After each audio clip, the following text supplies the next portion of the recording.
แต่เป็ดพลบมันต่างกันเป็นอีผีเสียวนี่เวยจัดจิ้งขาว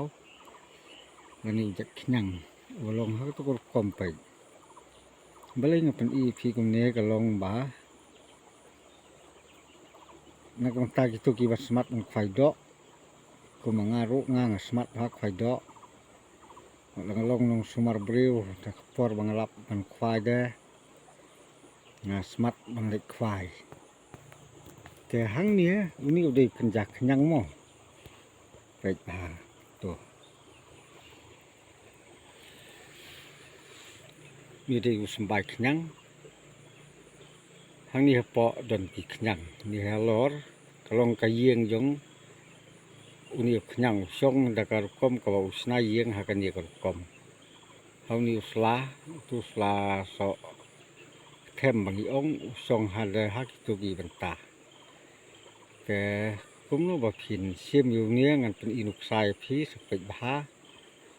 แต่รับพี่เยาะอยู่เหนียวยังสัตสุหาควายจงพีเป็นควายดอกมันตั้งดอนเนียกันนี่กับปุ้งเป็นกับปุ้งงอนควายนี่แต่มาสเต็ปที่กินดูหน้าพากินควายเป็นตั้งสเตชันหนึ่งเว้ยสเตเว้ยชีวิตใช้สิพังตัวกันนี่ปอดกินสวรรค์กินควายแต่มันตาอะไรเงินเป็นอินุพีอย่างนี้พยังก็มันเป็นซิมแต่เงินเป็นอินุสาก็มันเป็นเยอะอย่างนี้พยังเป็นซิมเป็นหางตัวหม้อมันก็โดนมันวิ่งสตอมมันริงวิดีโอไป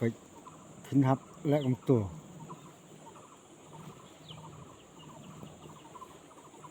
ฉันก็พยังโดน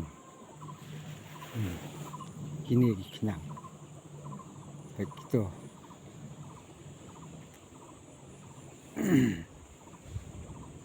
ตัวละแพทพี่ตัวละแพทตัวพี่อ๋องตัวขยังเนี่ยได้ลองกินเยอะเท่านี้กินจากขยังมันไฟดอกไปก็ลองกินเยอะแต่อุนี้ธรรมดาลองสุกมันควายกินนี่ได้กินสบายยังคงเวียงเป็ดบ้ากิลองตัวขยังเดี๋ยวตัวนังลุงสุกควายเนี่ยตัวลองสุกมันสุกตัวได้ขยังแล้วใช้กระดอกว่าฮะตัวนังลองฮีตัวขยังพี่ตัวแต่คุณตาประลอกระดับหินวาดแล้วที่รับคุณนี่สวัสดิ์คุณนี่ยัดแต่ช่องขยังตัวนังลุงตัวลองมันสุกควายเนี่ยแต่มันตัวลองสุกมันสุกควายเนี่ยแกละแฮแต่พอเราตั้งตางานสับเป็นอีบายเพียนดางานรับยังกี่วันกี่ยังงานสับไตเป็นเนี่ยผมเราบอกเพียนสุควายเดี๋ยวควายหมด